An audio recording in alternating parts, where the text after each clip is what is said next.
मेरे बराबरी करने का क्यों सोच रहे हो भाई? मैं अगर अभी 10 मिनट के लिए मोबाइल ऑफ कर लूँ ना तो 50 लड़कियां सुसाइड कर लेगी।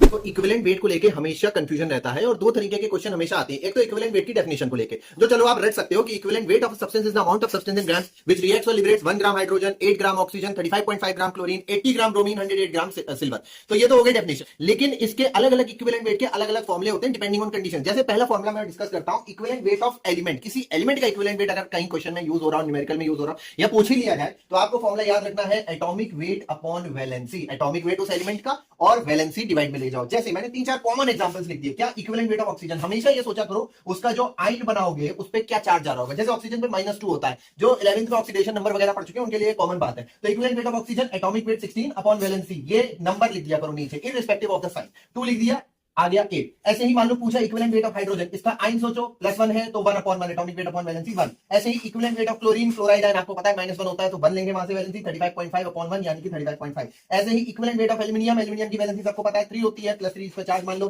तो 27 अपॉन 3 यानी कि 9। ये मोस्ट कॉमन एलिमेंट्स है जिनके इक्विवेलेंट वेट्स हमको अक्सर निकालने पड़ जाते हैं, और अगर और ज्यादा कैलकुलेट करना पड़ जाए किसी अननोन का तो सीधे सीधे यही फॉर्मुला लगाना है एटॉमिक वेट अपॉन वैलेंसी।